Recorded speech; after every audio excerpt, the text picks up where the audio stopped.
P education में आपका हार्दिक स्वागत है।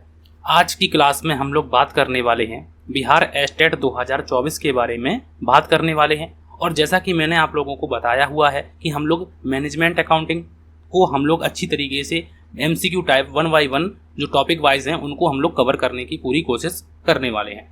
ये हम लोगों का पार्ट 2 रहने वाला है। अगर आप लोगों ने पार्ट 1 को मिस किया है तो आप लोग देख लीजिए, मैंने डिस्क्रिप्शन बॉक्स में लिंक दे रखे हैं। मैंने प्लेलिस्ट भी बना दी है मैनेजमेंट अकाउंटिंग करके, बिहार एस्टेट मैनेजमेंट अकाउंटिंग करके मैंने प्लेलिस्ट बना दी है, तो जिससे आप लोगों को कोई परेशानी नहीं होगी। ये हम लोगों का पार्ट मतलब कि क्लास नंबर की बात करते हैं तो ये क्लास नंबर हम लोगों की 2 रहने वाली है। और इसके पार्ट की बात करते हैं तो ये पार्ट नंबर हम लोगों का 2 रहने वाला है। अभी तक हम लोगों ने सिर्फ एक क्लास को किया है, और लेकिन मैंने कहा है आप लोगों से कि हम लोग 1 बाय 1 क्लासों को कवर करेंगे। ये हम लोगों का दूसरी नंबर की क्लास है। तो चलिए हम लोग बिना समय गवाए अपनी क्लास को शुरू करते हैं।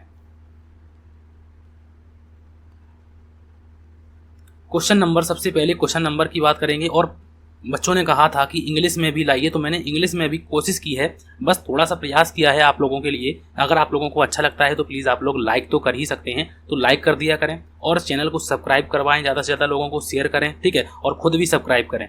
तो आज की क्लास में सबसे पहला क्वेश्चन लिखा हुआ है कि प्रबंधकीय लेखा विधि, प्रबंधकीय लेखा विधि शब्द का सबसे पहले प्रयोग किया गया है। सबसे पहले प्रयोग जब हम लोगों ने किया है तो सबसे पहले प्रयोग कहाँ किया गया, किस सन में किया गया।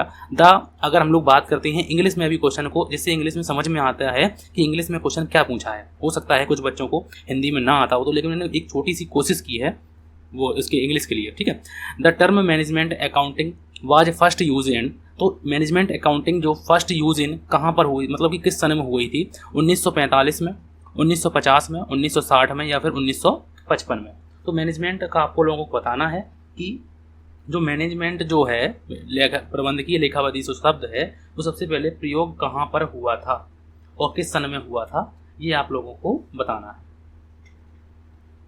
तो इसका जो सही आंसर है कि वो जो सही आंसर है वो है 1950। क्या है राइट आंसर है? 1950 ईस्वी में प्रबंधकीय लेखाविधि शब्द का सबसे पहले प्रयोग हुआ था। तो इसका राइट आंसर है बी ऑप्शन बिल्कुल सही आंसर हो जाएगा।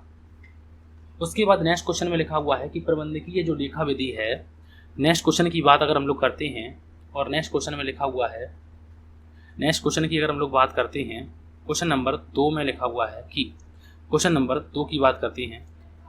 क्वेश्चन नंबर 2 में लिखा हुआ है कि प्रबंधकीय लेखाविधि है, प्रबंधकीय लेखाविधि है management accounting is, management accounting जो है वो कैसा है, कैसी है। तो विषयगत है, सब्जेक्टिव है, वास्तुनिष्ठ है, ऑब्जेक्टिव है, या फिर विषयगत एवं वास्तुनिष्ठ दोनों है, या फिर इनमें से कोई प्रबंधकीय नहीं है, मतलब कि इनमें से कोई नहीं है। ये प्रबंधकीय गलत लिखा हुआ है, इनमें से कोई नहीं है।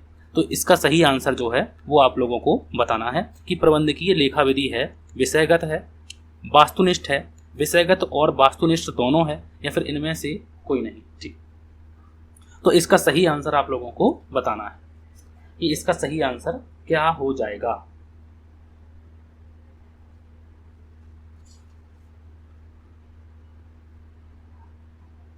तो इसका जो सही आंसर है वो है हम लोगों का, इसका सही आंसर क्या है, ए ऑप्शन बिल्कुल सही आंसर हो जाएगा कि जो प्रबंधकीय लेखाविधि है वो विषयगत है। तो इसका राइट आंसर क्या है, ए ऑप्शन बिल्कुल सही आंसर हो जाएगा। ठीक है, डिटेल में हम लोग क्योंकि नहीं कर रहे हैं, हम लोगों को MCQ टाइप करना है और कम समय में हम लोगों को ज़्यादा कंटेंट देना है, ज़्यादा प्रैक्टिस करनी है, तो इसीलिए मैं आप लोगों के लिए ये क्लास जो है वो लेकर आया।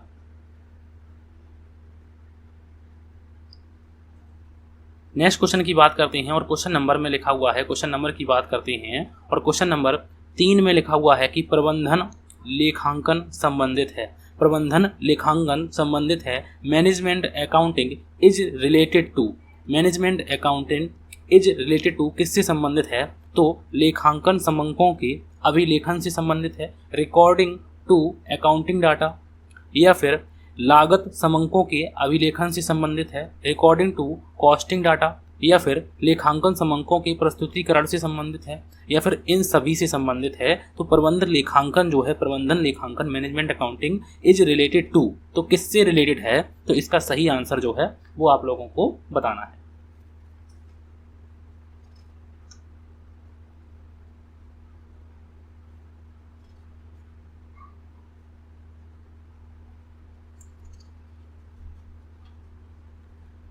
तो इसका जो सही आंसर है वो है हम लोगों का सी ऑप्शन, बिल्कुल सॉरी डी ऑप्शन बिल्कुल सही आंसर हो जाएगा। जो सी ऑप्शन लिखा हुआ है कि प्रबंधन लेखांकन संबंधित है, तो किससे संबंधित है, तो लेखांकन समंकों के प्रस्तुतिकरण से संबंधित है। प्रस्तुतिकरण मतलब प्रेजेंटेशन से संबंधित है, तो B option sorry C option बिल्कुल सही आंसर हो जाएगा। बार बार वही बी और सी हो रहा है, तो सॉरी।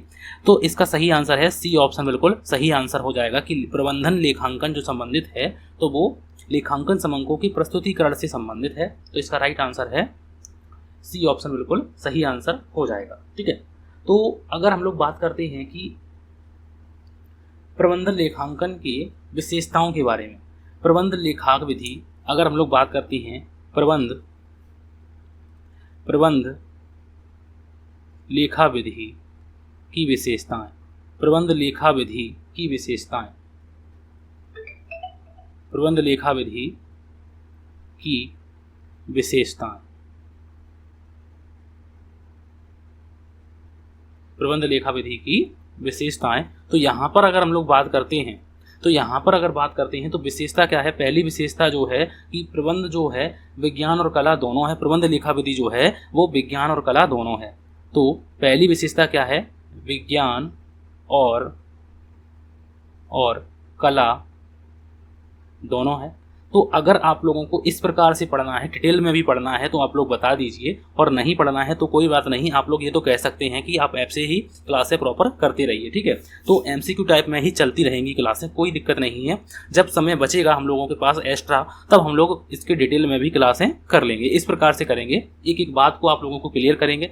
विज्ञान और कला दोनों है। दूसरी विशेषता है कि लेखांकन सेवा है। इसमें क्या है, दूसरी विशेषता है इसकी कि लेखांकन सेवा। तीसरी विशेषता की बात करते हैं, जो तीसरी विशेषता में है कि भविष्य से अधिक संबंधित है। भविष्य से अधिक संबंधित है।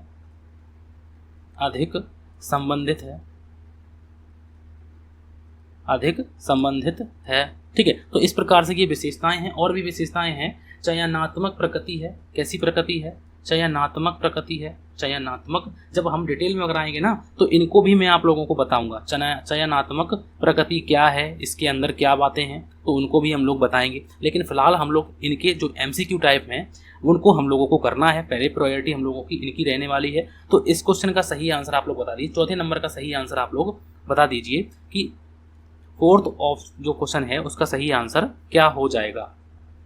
लिखा हुआ है कि प्रबंधकीय लेखा विधि प्रयोग है। प्रबंधकीय लेखा विधि जो है वो प्रयोग है।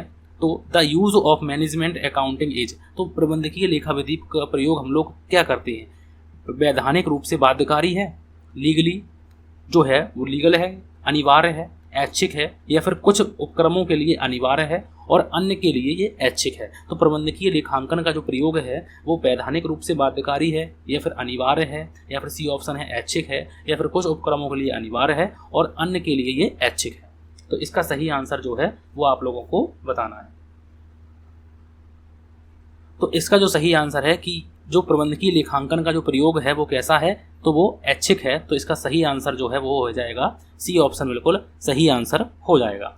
उसके बाद नेक्स्ट क्वेश्चन, और नेक्स्ट क्वेश्चन में लिखा हुआ है, क्वेश्चन नंबर की बात करते हैं, और क्वेश्चन नंबर में लिखा हुआ है कि 5 नंबर क्वेश्चन में लिखा हुआ है कि प्रबंधकीय लेखा विधि अत्यधिक संचेत है। तो management accounting is highly sensitive to, तो अत्यधिक सचेत किससे है, तो ये जो है प्रबंधकीय लेखा विधि अत्यधिक सचेत, तो यहाँ पर सरकारी आवश्यकताओं के प्रति, विनियोगकर्ताओं की आवश्यकताओं के प्रति, या फिर प्रबंधकीय आवश्यकताओं के प्रति, या फिर इन सभी के प्रति जो है वो प्रबंधकीय लेखा विधि अत्यधिक सचेत है।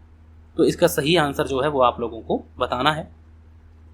तो प्रबंधकीय लेखा विधि अत्यधिक सचेत है, तो management accounting is highly sensitive to, तो किससे सेंसिटिव है, तो इसका सही आंसर आप लोगों को बताना है कि government needs, investors needs, management needs, या फिर टुवर्ड्स ऑल दीज नीड्स। ठीक है, तो इसका सही आंसर आप लोगों को बताना है। तो इसका सही आंसर क्या हो जाएगा, तो इसका जो सही आंसर है वो हो जाएगा प्रबंधकीय जो लेखा विधि जो अत्यधिक सचेत है तो वो प्रबंधकीय आवश्यकताओं के प्रति सचेत है। तो इसका सही आंसर है सी ऑप्शन, बिल्कुल सही आंसर हो जाएगा। ठीक है, उसके बाद नेक्स्ट क्वेश्चन, और नेक्स्ट क्वेश्चन में लिखा हुआ है, क्वेश्चन नंबर की बात करते हैं, और क्वेश्चन नंबर में लिखा हुआ है 6 नंबर क्वेश्चन में लिखा हुआ है कि 6 नंबर क्वेश्चन में लिखा हुआ है कि प्रबंधकीय लेखा विधि प्रबंध की सहायता करती है। तो management accounting help the management, तो प्रबंधकीय जो लेखा विधि है वो प्रबंध में सहायता करती है। तो वो किस में सहायता करती है? केवल नियोजन में, ओनली प्लानिंग में, केवल निर्देशन में, ओनली डायरेक्शन में, या फिर केवल निर्देश नियंत्रण में, ओनली कंट्रोल में, या फिर नियोजन, निर्देशन और नियंत्रण, इन सभी में करती है। तो इसका सही आंसर क्या हो जाएगा? बिल्कुल सही आंसर, आप लोगों ने भी बिल्कुल सही आंसर लगाया है कि प्रबंधकीय लेखा विधि जो प्रबंध की सहायता करती है तो वो कहाँ कहाँ पर सहायता करती है? वो नियोजन में भी सहायता करती है, निर्देशन में भी सहायक होती है, नियंत्रण में भी सहायक होती है, मतलब सभी जगह सहायक होती है। तो इसका सही आंसर क्या हो जाएगा? 6 का डी ऑप्शन, मतलब कि नियोजन, निर्देशन एवं नियंत्रण इन सभी में सहायता करती है। तो इसका राइट आंसर क्या हो जाएगा? डी ऑप्शन बिल्कुल सही आंसर हो जाएगा। उसके बाद नेक्स्ट क्वेश्चन में लिखा हुआ है 7 नंबर क्वेश्चन में लिखा हुआ है कि निम्न में से कौन सा प्रबंधकीय लेखा विधि का उपकरण नहीं है? प्रबंधकीय लेखा विधि का उपकरण नहीं है, तो ये ऑप्शन मैंने आप लोगों को बताया था, पिछली क्लास में भी बताया था। तो अगर हम लोग बात करते हैं तो इनमें से कौन सा प्रबंधकीय लेखा विधि का उपकरण नहीं है? तो मानव संसाधन लेखांकन या फिर परिमाप लागत विधि, स्टैंडर्ड कॉस्टिंग, तो ये इसका जो है पार्ट है, उपकरण है, बिल्कुल है, टूल्स है इसका। ठीक है, इंग्लिश में भी पढ़ देते हैं क्वेश्चन को कि which of the following is not the tools of management accounting.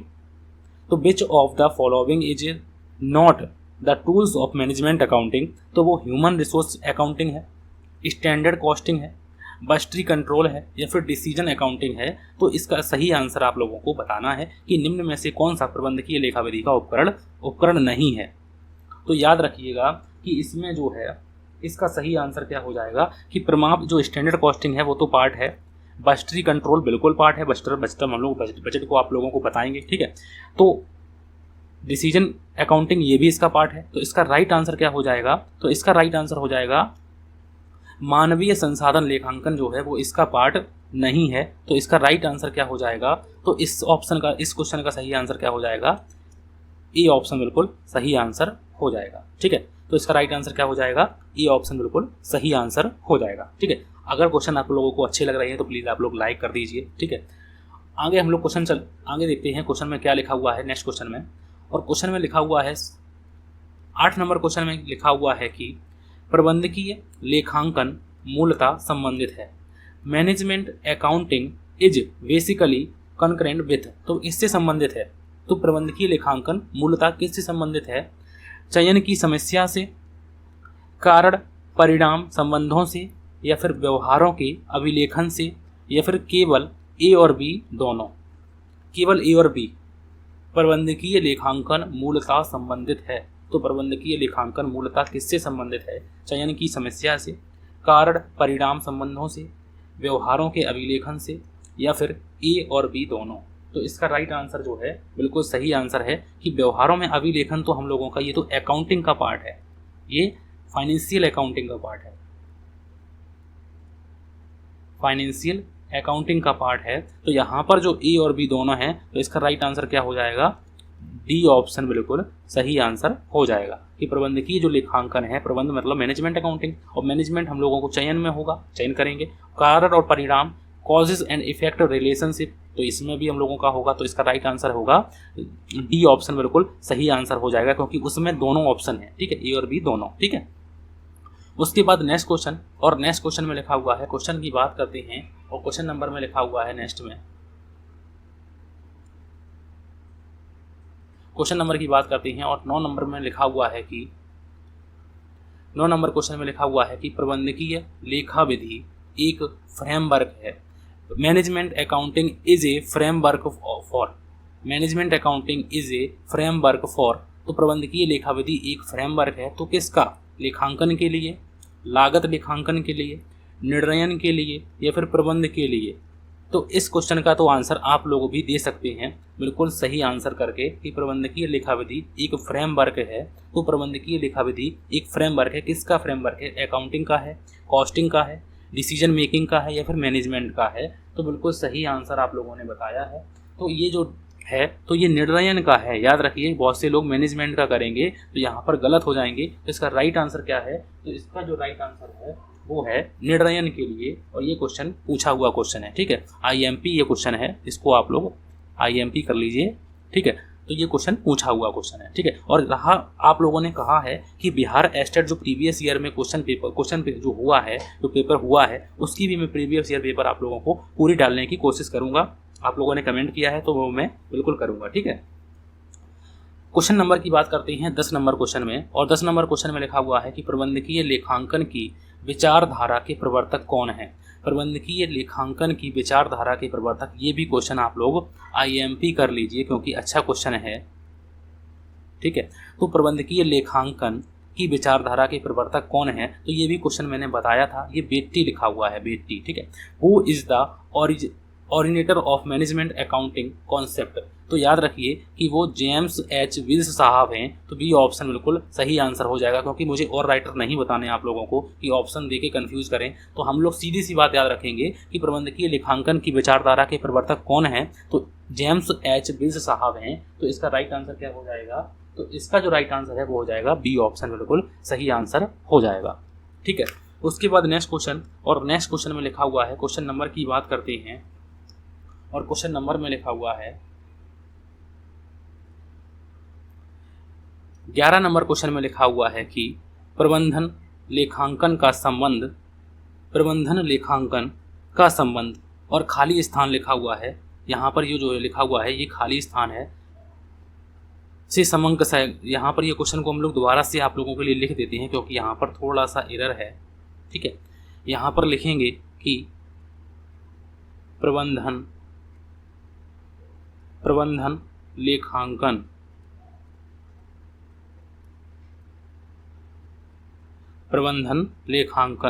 का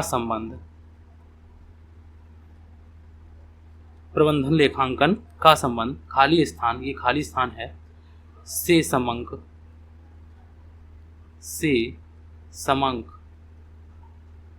संग्रह करना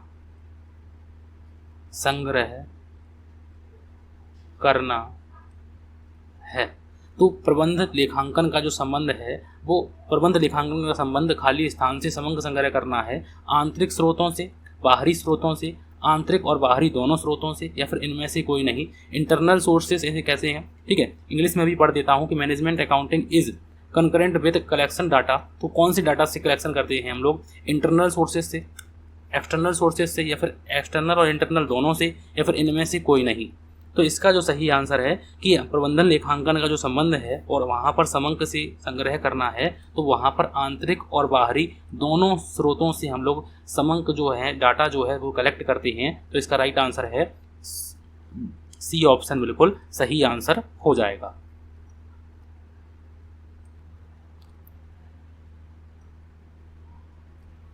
तो इसका राइट आंसर क्या हो गया, तो इसका राइट आंसर हो गया सी ऑप्शन बिल्कुल सही आंसर हो गया, ठीक है।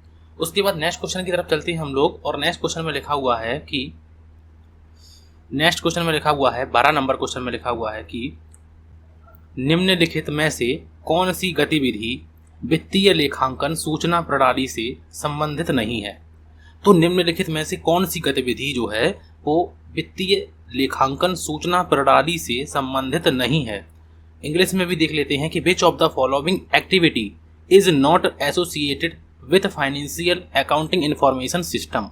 तो इसमें से बताना है कि गुणवत्ता की लागत पर रिपोर्टिंग, अंशधारकों को रिपोर्टिंग, या फिर कर अधिकारियों के लिए रिपोर्ट तैयार करना, या फिर नकदी प्रवाह का विवरण तैयार करना। तो याद रखिए कि हमसे पूछा गया है कि वित्तीय लेखांकन सूचना प्रणाली से संबंधित नहीं है।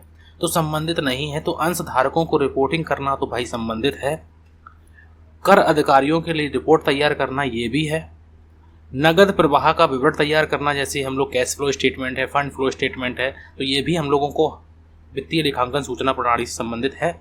लेकिन हम लोगों को याद रखना है कि जो गुणवत्ता की लागत पर रिपोर्टिंग जो है वो इसका पार्ट नहीं है। तो इसका ए ऑप्शन बिल्कुल सही आंसर हो जाएगा। उसके बाद नेक्स्ट क्वेश्चन, और नेक्स्ट क्वेश्चन में लिखा हुआ है, क्वेश्चन नंबर की बात करते हैं, और क्वेश्चन नंबर में लिखा हुआ है 13 नंबर क्वेश्चन में लिखा हुआ है कि प्रबंध लेखांकन किससे संबंधित है। तो प्रबंध लेखांकन what is management accounting related to. तो what is management accounting related to, तो लेखांकन समंकों के अभिलेखन से संबंधित है। लागत समंकों के अभिलेखन से संबंधित है या फिर लेखांकन समंकों के प्रस्तुतिकरण प्रेजेंटेशन से संबंधित है। और ये क्वेश्चन मैंने अभी मैंने आप लोगों को कराया है। तो याद रखिए बिल्कुल सही आंसर है और प्रेजेंटेशन से संबंधित है, तो इसका सी ऑप्शन बिल्कुल सही आंसर हो जाएगा। ठीक है, उसके बाद नेक्स्ट क्वेश्चन, और नेक्स्ट क्वेश्चन में लिखा हुआ है, क्वेश्चन नंबर की बात करते हैं, और क्वेश्चन नंबर में लिखा हुआ है कि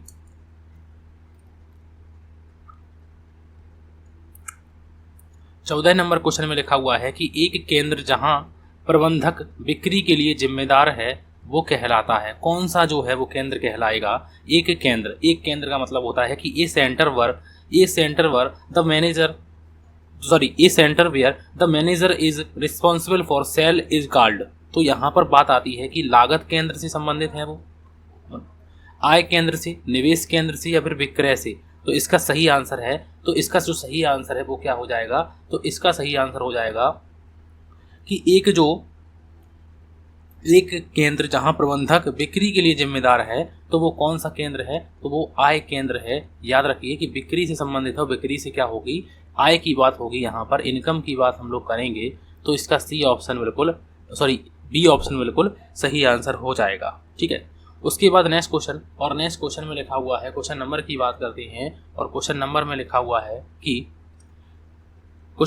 हुआ है कि निवेश केंद्र का प्रदर्शन किस पर आधारित होता है? निवेश केंद्र का प्रदर्शन किस पर आधारित होता है? On what is performance of the investment centre based. तो निवेश केंद्र का प्रदर्शन किस पर आधारित होता है? केंद्र की लागत पर, केंद्र के लाभ पर, या फिर केंद्र का लाभ और निवेश दोनों पर, या फिर केंद्र की आय पर। तो निवेश केंद्र का प्रदर्शन जो है वो किस पर आधारित होता है? तो याद रखिए कि इसका सही आंसर क्या है? तो इसका सही आंसर जो है वो केंद्र का लाभ और निवेश दोनों पर। तो इसका सही आंसर है सी ऑप्शन बिल्कुल सही आंसर हो जाएगा। उसके बाद नेक्स्ट क्वेश्चन, और नेक्स्ट क्वेश्चन में लिखा हुआ है, क्वेश्चन नंबर की बात करते हैं, 16 नंबर क्वेश्चन में लिखा हुआ है कि उत्तरदायित्व लेखांकन का उपयोग किसके लिए किया जाता है? उत्तरदायित्व लेखांकन, responsible accounting is used for. तो हम लोग किसके लिए करते हैं? लागत पर नियंत्रण के लिए, नियोजन के लिए, निर्णय लेने के लिए, या फिर मूल्य निर्धारण के लिए। तो उत्तरदायित्व लेखांकन का उपयोग हम लोग जो करते हैं तो वो किसके लिए करते हैं? तो याद रखिए कि उत्तरदायित्व का लेखांकन का उपयोग हम लोग लागत पर नियंत्रण के लिए करते हैं। तो इसका राइट आंसर है ए ऑप्शन बिल्कुल सही आंसर हो जाएगा। उसके बाद नेक्स्ट क्वेश्चन, और नेक्स्ट क्वेश्चन में लिखा हुआ है, क्वेश्चन नंबर की बात करते हैं, 17 नंबर क्वेश्चन में लिखा हुआ है कि प्रबंधन लेखांकन के रिपोर्टिंग से संबंधित लेखांकन की शाखा है। प्रबंधन लेखांकन के रिपोर्टिंग से संबंधित लेखांकन की शाखा है। The branch of accounting concurrent the with reporting management accounting. तो यहाँ पर बात आती है कि प्रबंधन लेखांकन के रिपोर्टिंग से संबंधित लेखांकन की शाखा है। रिपोर्टिंग से संबंधित लेखांकन की कौन सी शाखा है? आंतरिक प्रबंधक, अंशधारक, सरकार, या फिर बैंकर्स। तो प्रबंधन लेखांकन के रिपोर्टिंग से संबंधित लेखांकन की शाखा है। तो इसका सही आंसर है कि वो कौन सी शाखा है? तो वो आंतरिक प्रबंधक की बात आती है। तो इसका सही आंसर क्या हो जाएगा? ए ऑप्शन बिल्कुल सही आंसर हो जाएगा। उसके बाद नेक्स्ट क्वेश्चन में लिखा हुआ है कि अवशोषण लागत है, अवशोषण लागत लेखांकन है। तो एब्जॉर्प्शन कॉस्टिंग किससे संबंधित, मतलब एब्जॉर्प्शन कॉस्टिंग जो है वो कुल लागत से संबंधित है, समर्पित लागत लेखांकन से संबंधित है, लक्ष्य लागत लेखांकन से संबंधित है, या फिर उपरोक्त सभी से संबंधित है। तो अवशोषण लागत जो है वो संबंधित है। तो वो किससे संबंधित है? तो वो किससे संबंधित है? तो वो कुल लागत से संबंधित है। तो सी ऑप्शन बिल्कुल सही आंसर, ए ऑप्शन बिल्कुल सही आंसर हो जाएगा। ठीक है, उसके बाद नेक्स्ट क्वेश्चन, और नेक्स्ट क्वेश्चन में लिखा हुआ है, क्वेश्चन नंबर की बात करते हैं, और ये क्वेश्चन मैंने कल भी बताया था आप लोगों को कि CIMA का पूर्ण रूप क्या है। CIMA का पूर्ण रूप है chartered institute of management accounting, या फिर chartered institute of management audit, या फिर common institute of managing audit या फिर उपरोक्त में से कोई नहीं। तो कल ही मैंने आप लोगों को ये बताया हुआ है कि इसका सही आंसर क्या है। इस chartered institute of management accounting इसकी फुल फॉर्म है। तो इसका सही आंसर है ए ऑप्शन, बिल्कुल सही आंसर हो जाएगा। उसके बाद नेक्स्ट क्वेश्चन, और नेक्स्ट क्वेश्चन में लिखा हुआ है क्वेश्चन नंबर 20 की बात करते हैं। और 20 नंबर में लिखा हुआ है कि वित्तीय लेखांकन सारांश प्रस्तुत करता है। तो फाइनेंशियल अकाउंटिंग समराइजिंग, तो वित्तीय लेखांकन सारांश प्रस्तुत करता है संपत्तियों का, दायित्वों का, खातों का या फिर उपरोक्त सभी का। तो याद रखिए कि वित्तीय लेखांकन जो है वो सारांश जो प्रस्तुत करता है, तो वो सारांश किसका प्रस्तुत करेगा? तो याद रखिए कि वो खातों का सारांश प्रस्तुत करता है, क्योंकि याद रखिए कि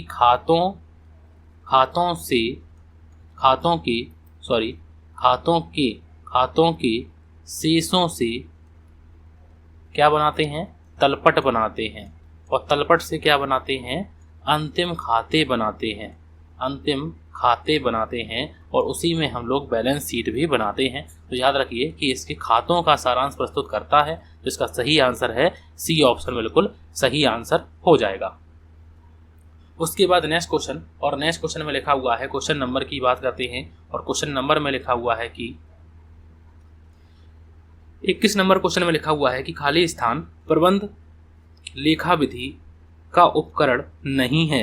प्रबंध लेखा विधि का उपकरण जो है वो नहीं है। तो प्रमाप लागत विधि जो है वो तो बिल्कुल है, बस्टरी नियंत्रण बिल्कुल है, निर्णय लेखांकन बिल्कुल है। ये क्वेश्चन भी मैंने अभी आप लोगों को कराया है कि ये ऑप्शन बिल्कुल सही आंसर है कि प्रबंध लेखा विधि का उपकरण नहीं है। तो मानव संसाधन लेखांकन इसका उपकरण नहीं है। तो इसका राइट आंसर है ए ऑप्शन, बिल्कुल सही आंसर हो जाएगा। उसके बाद 22 नंबर क्वेश्चन में लिखा हुआ है कि निम्नलिखित में से कौन सी विशेषता प्रबंधन लेखांकन से संबंधित नहीं है। तो इनमें से कौन सी विशेषता देखनी है जो हम लोगों को प्रबंधन लेखांकन से संबंधित नहीं है।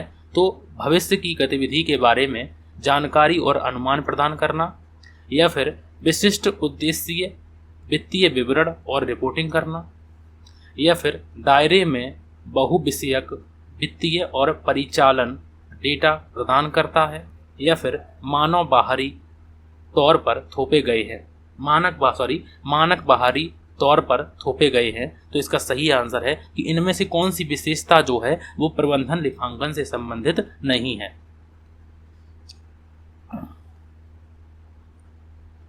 तो यहाँ पर अगर हम लोग बात करते हैं संबंधित नहीं है, तो संबंधित नहीं है तो फिर दोबारा से एक बार देख लेते हैं, जिससे हम लोगों को सही तरीके से समझ में आ जाए कि भविष्य की गतिविधि के बारे में जानकारी और अनुमान प्रदान करता है। तो बिल्कुल सही है कि ये विशेषता जो है वो प्रबंध लेखांकन में होती है। विशिष्ट उद्देश्य और वित्तीय विवरण और रिपोर्टिंग तैयार करता है, बिल्कुल सही है। दायरे और बहुविषयक वित्तीय और परिचालन डेटा प्रदान करता है, बिल्कुल सही है। मानक जो है बाहरी तौर पर थोपे गए हैं, यही आंसर गलत है। तो यही विशेषता नहीं होती है। तो इसका राइट आंसर है डी ऑप्शन, बिल्कुल सही आंसर हो जाएगा। उसके बाद नेक्स्ट क्वेश्चन, और नेक्स्ट क्वेश्चन में लिखा हुआ है, क्वेश्चन नंबर की बात करते हैं। और क्वेश्चन नंबर में लिखा हुआ है 23 नंबर क्वेश्चन में लिखा हुआ है कि निम्नलिखित में से कौन सा निर्णय लेने की प्रक्रिया में निहित है। कौन सा निर्णय लेने की प्रक्रिया में निहित है? विच of the following is lines the decision making process. समस्या की पहचान, समस्या का विश्लेषण करना, या फिर संभावित विकल्पों का विकास करना, या फिर उपरोक्त सभी। तो निम्नलिखित में से कौन निर्णय लेने की प्रक्रिया में निहित है देखना है। तो यहाँ पर अगर हम लोग बात करते हैं तो समस्या की पहचान ये भी निर्णय में होता है, समस्या का विश्लेषण ये भी होता है, संभावित विकल्पों का विकास भी हम लोग करते हैं। तो ये भी इसका सही आंसर हो जाएगा, डी ऑप्शन बिल्कुल सही आंसर हो जाएगा। उसके बाद नेक्स्ट क्वेश्चन, और नेक्स्ट क्वेश्चन में लिखा हुआ है, क्वेश्चन नंबर की बात करते हैं। क्वेश्चन नंबर में लिखा हुआ है कि प्रबंध लेखांकन किससे संबंधित है। प्रबंध लेखांकन किससे संबंधित है? What is management accounting related to. तो हम लोगों ने कहा है कि जो लेखांकन आंकड़ों का प्रस्तुतिकरण करना, या फिर लेखांकन आंकड़ों को लिपिबद्ध करना, या फिर लागत आंकड़ों को लिपिबद्ध करना, या फिर उपरोक्त सभी। तो ये क्वेश्चन जो है वो मैंने आप लोगों को कई बार यहाँ पर 2 बार से 3 बार बताया हुआ है। तो इसका राइट आंसर क्या है कि प्रबंध लेखांकन किससे संबंधित है। तो इसका राइट आंसर है कि लेखांकन आंकड़ों का प्रस्तुतिकरण से संबंधित है। तो याद रखिए कि प्रेजेंटेशन 2 बार ये क्वेश्चन हुआ है और तीसरी बार हम लोगों ने ये क्वेश्चन को किया है। ठीक है, उसके बाद बात आती है नेक्स्ट क्वेश्चन की, और नेक्स्ट क्वेश्चन में लिखा हुआ है कि नेक्स्ट क्वेश्चन में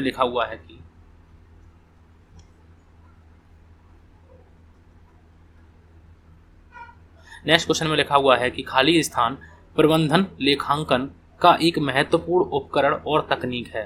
प्रबंधन लेखांकन का एक महत्वपूर्ण उपकरण और तकनीक है। Is an important tools and technique of management accounting. दोहरा लेखा प्रणाली, महत्वपूर्ण तकनीक पूछा है, बजटिंग, नकदी प्रवाह विवरण, या फिर इनमें से कोई नहीं। तो ये मैं क्षेत्र भी आप लोगों को बताऊंगा। ठीक है, इनके जो हैं उपकरण भी बताऊंगा, तकनीकें भी बताऊंगा, क्योंकि टूल्स आप लोगों का पार्ट है, टूल्स भी आप लोगों का पार्ट है। याद रखिए कि सिलेबस में टूल्स भी लिखे हुए हैं। ठीक है, सिलेबस को भी मैं आप लोगों को साथ ही साथ में दिखाया करूंगा। ठीक है, तो प्रबंधन लेखांकन का एक महत्वपूर्ण उपकरण और तकनीक है। तो याद रखिए कि इसका राइट आंसर है बजटिंग। ठीक है, तो इसका राइट आंसर क्या है? बजटिंग जो है वो इसकी महत्वपूर्ण तकनीक है, और बजटिंग को हम लोग अच्छी तरीके से पढ़ने वाले हैं।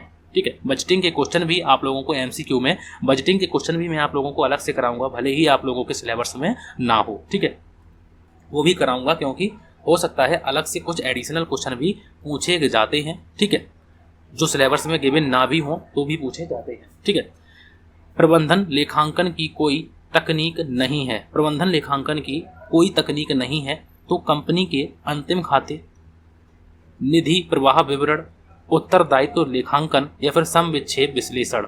तो प्रबंधन लेखांकन की कोई इनमें से तकनीक नहीं है, तो इसका राइट आंसर जो है वो बताना है। तो ये जो है वो वित्तीय लेखांकन की है। किसकी है? तो ये वित्तीय लेखांकन की है, वित्तीय लेखांकन, फाइनेंशियल अकाउंटिंग की है। तो यही नहीं है, तो इसका राइट आंसर है ए ऑप्शन, बिल्कुल सही आंसर हो जाएगा, क्योंकि ये तीनों जो हैं वो तकनीकें होती हैं, ये तकनीकें होती हैं। सम विच्छेद विश्लेषण को भी हम लोग बीईपी, ब्रेक इवन पॉइंट की हम लोग बात करेंगे। ठीक है, तो ये भी क्वेश्चन जो है अब भले ही आप लोगों के सिलेबस में नहीं है, लेकिन जब हम लोग मैनेजमेंट अकाउंटिंग पढ़ते हैं या फिर अकाउंटिंग फॉर मैनेजर्स जो है, अब बीकॉम सेमेस्टर में अगर हम लोग बीकॉम की बात करते हैं, तो ये जो सिलेबस जो मैं आप लोगों को पढ़ा रहा हूँ, ये बीकॉम सेमेस्टर ये जो है वो 6 में है आप लोगों का, और इसका नाम जो है वो है अकाउंटिंग फॉर मैनेजर्स की बात आती है कि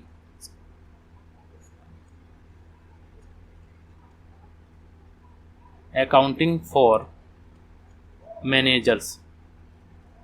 ठीक है, तो ये जो है ये सिलेबस है आप लोगों का, ये मतलब कि नया सब्जेक्ट है, लेकिन ये मैनेजमेंट अकाउंटिंग है। ये आप लोगों को ये मानिए ये मैनेजमेंट अकाउंटिंग का दूसरा नाम है।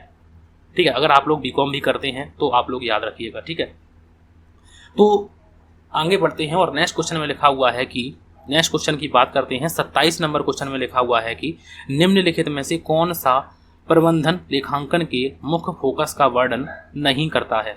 तो which of the following does not describe the main focus of management accounting? तो योजना, नियंत्रण, बाहरी, या फिर निर्णय लेना।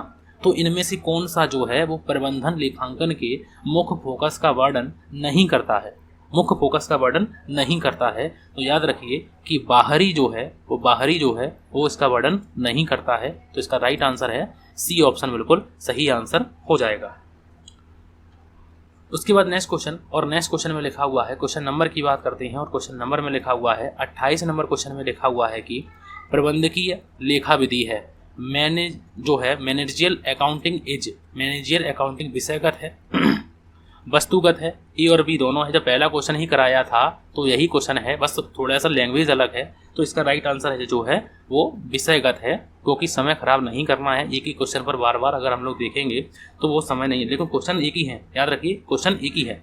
ठीक है, अच्छी तरीके से याद हो रही है ना? ठीक है, उसके बाद नेक्स्ट क्वेश्चन की बात आती है, और नेक्स्ट क्वेश्चन में लिखा हुआ है, क्वेश्चन नंबर में लिखा हुआ है कि 29 नंबर क्वेश्चन में लिखा हुआ है कि 29 नंबर क्वेश्चन में लिखा हुआ है कि प्रबंधन लेखांकन किस सूचना से संबंधित प्रबंधन का एक अभिन्न अंग है? तो प्रबंधन लेखांकन किस सूचना से संबंधित प्रबंधन का एक अभिन्न अंग है। तो पहचानना, प्रस्तुत करना और व्याख्या करना, पहचानना और प्रस्तुत करना, या फिर पहचानना। तो प्रबंधन लेखांकन किस सूचना से संबंधित प्रबंध का एक अभिन्न अंग है। तो इसका राइट आंसर बताना है आप लोगों को कि इसका अभिन्न अंग है। तो इसका राइट आंसर है कि पहचानना, प्रस्तुत करना और व्याख्या करना, इसका ये ऑप्शन बिल्कुल सही आंसर हो जाएगा। उसके बाद नेक्स्ट क्वेश्चन में लिखा हुआ है 30 नंबर में कि किस प्रकार प्रबंध लेखा विधि प्रबंधन की सहायता करती है। किस प्रकार प्रबंध लेखा विधि प्रबंधन की सहायता करती है कि how does management accounting help management. तो नियोजन में, निर्देशन में, नियंत्रण में या फिर नियोजन, निर्देशन और नियंत्रण दोनों में। तो इसका राइट आंसर है कि किस प्रकार प्रबंध लेखा विधि प्रबंधन की सहायता करती है। तो इसका सही आंसर जो है वो आप लोगों को बताना है। तो इसका जो सही आंसर है कि नियोजन, निर्देशन और नियंत्रण में। ये भी क्वेश्चन मैंने अभी आप लोगों को कराया था, ठीक है। उसके बाद नेक्स्ट क्वेश्चन हम लोगों को बस अब 2 ही क्वेश्चन रह गए हैं, 31 नंबर और 32 नंबर, ठीक है।